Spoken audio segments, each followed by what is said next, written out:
green culture. Oh, hey, didn't see you there. Merry Christmas.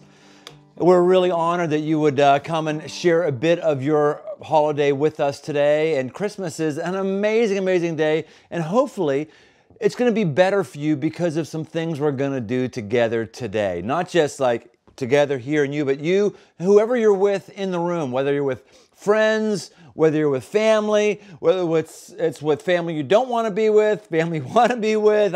Everyone wants to be each other. I know. It's just those other people. We're going to be able to enjoy some things together, and you're going to be able to have some cool things to do together with the people you're with live. We're going to look at 3 traditions today, and these 3 traditions we look at today are things that can bind us closer to God, and they can bind us closer to each other. So we're going to do a little teaching on these traditions, a little modeling, and then we're going to do them together wherever you are with the people you're with. So we're excited to spend today with you, or at least a portion of this Christmas day with you, and it's an honor to be with you today.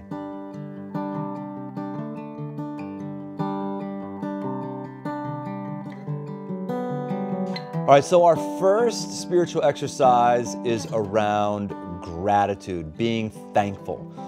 Some might be saying, thankfulness? Wait a minute, I already did that once. It's called Thanksgiving. This is Christmas. I can only be thankful like one time a year. No. If you're only thankful one day out of the year and the other 364 days of the year, you're not thankful, that is a recipe for depression, for isolation, and for a life that's separate from God. There can never be too much gratitude in your life. And on Christmas, the attitude of gratitude towards God giving us His Son is amazing. And that's just a starting point to the things that God may have done in your life.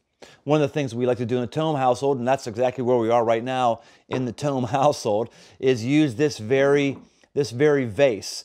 This vase goes on the table a couple times a year or so, and we take turns saying thank you. There's a verse in the Bible that says that God has given us a full measure, poured down, packed down, and overflowing. And we'll take this little cup and we'll dip it into a container of water, and we'll just pour a little bit out, and we'll say, I'm thankful for being able to spend time at Christmas with my family. The next person will pour in, I'm thankful that I got a new car this year that's affordable for me. The next person might say, I'm thankful for whatever it is. It goes around and around and around. And then eventually it starts to overflow. And then when it overflows, then it's optional. Anybody who wants to kind of pour in. You might also want to have a cookie sheet underneath it if you do something like this.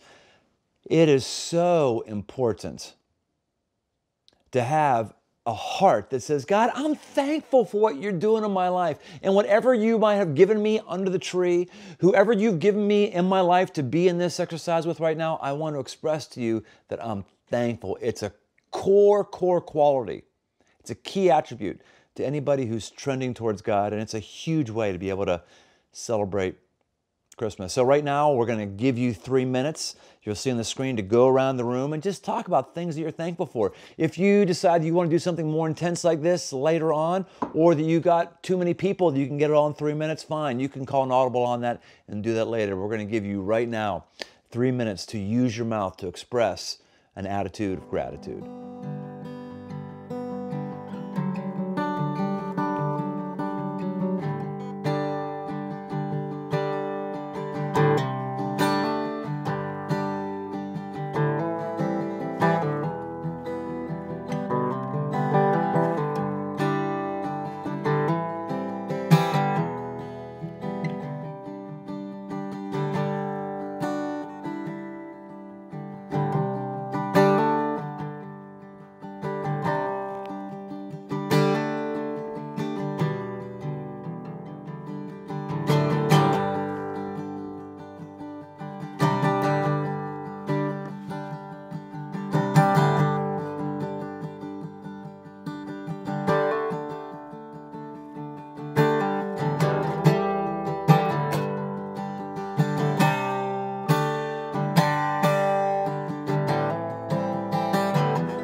Oh, hey, yes, we're back, and please welcome my friend Austin Living Good, also known as Good Living, who is one of our worship leaders, who is based out of Crossroads Uptown in Cincinnati. So great having you with us today. Yeah, thanks for having me. So Austin's with us today because we're going to do something that we often don't do, but we should be doing more often, especially on Christmas. It's called singing. Yes, singing. I found that we don't have any problem singing at a concert, or we don't have too much problem singing in our car, but get around other people in an unofficial environment and we just kind of feel like, ooh, it's really weird.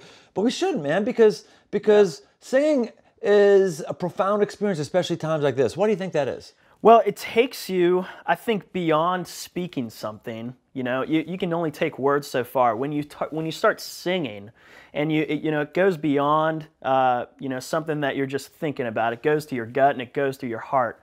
And I think when you're able to let that overflow, it really turns into something special. Best concert you ever been to? Springsteen. You're too young for Springsteen. Dude, I'm telling you, 4 hours of pure, unadulterated bliss. It was great. Mm-hmm. Any transferable principles from that concert to what we're going to do right now? I sang so loud that my voice gave out.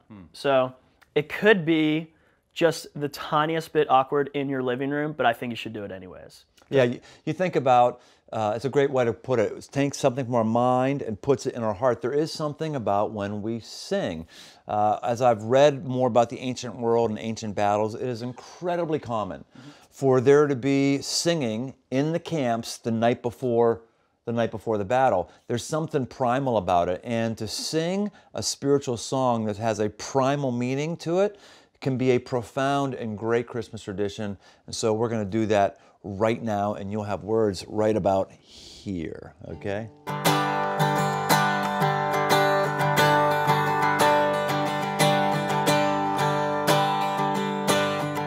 come all ye faithful, oh come all ye faithful, joyful and triumphant. Oh come ye to Bethlehem. Come and behold him, born the King of angels. Oh come, let us adore him. Oh come, let us adore him. Oh come, let us adore him, Christ the Lord.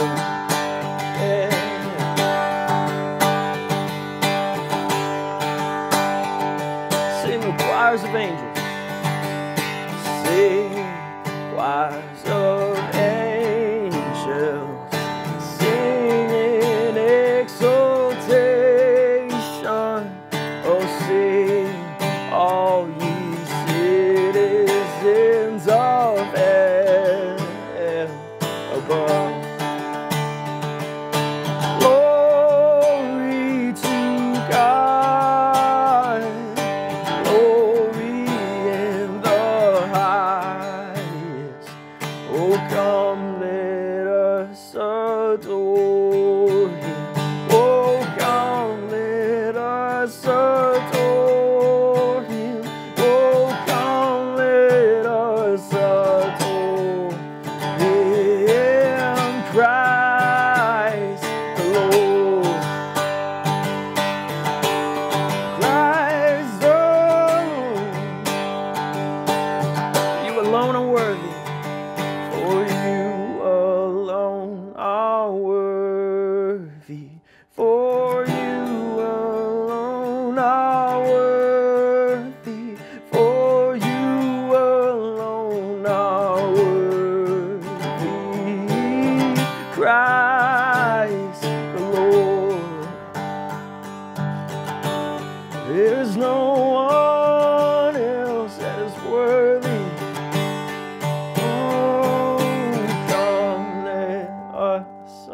Adore him. Oh, come, let us adore him. Oh, come, let us adore him. Christ the Lord.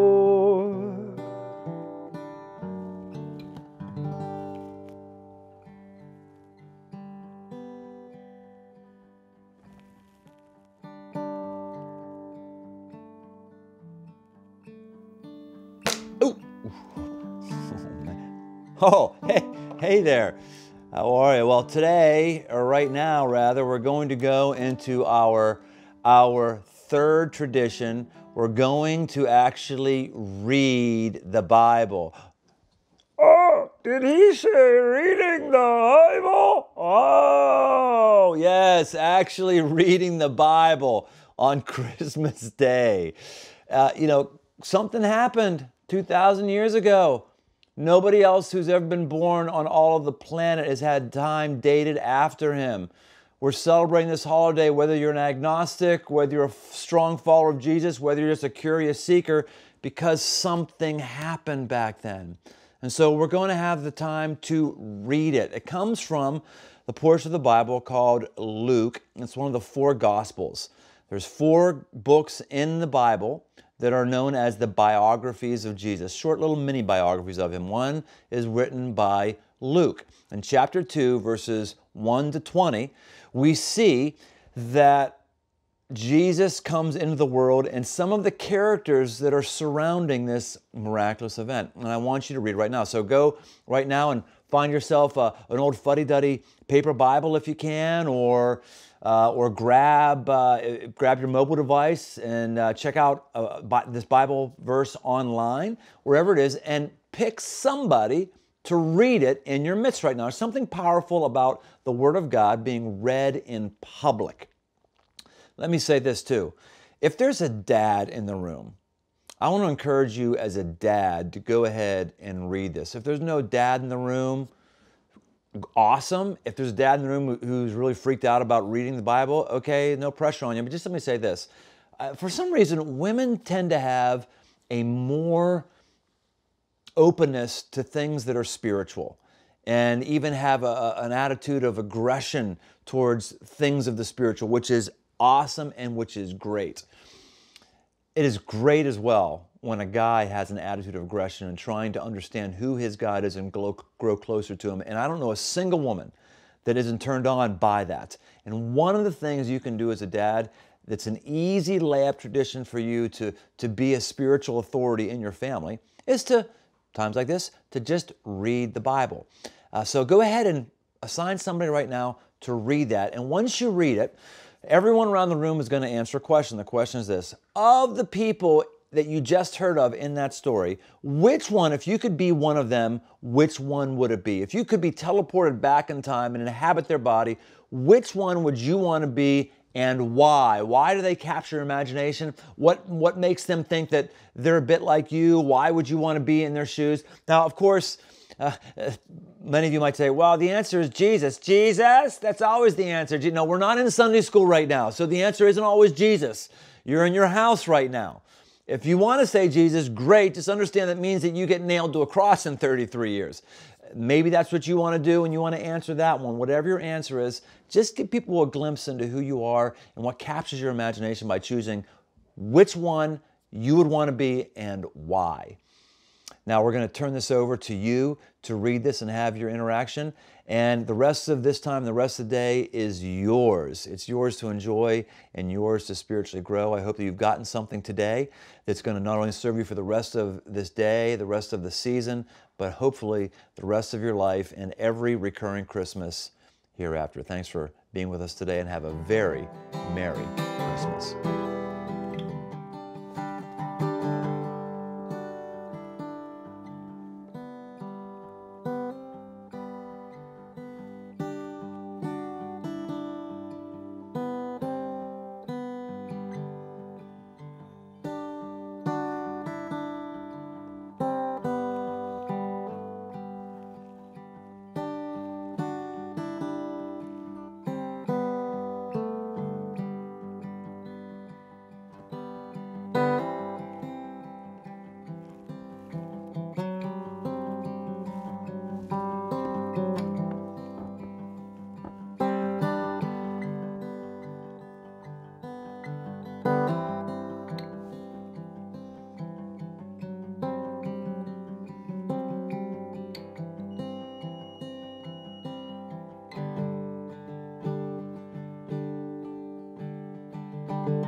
you.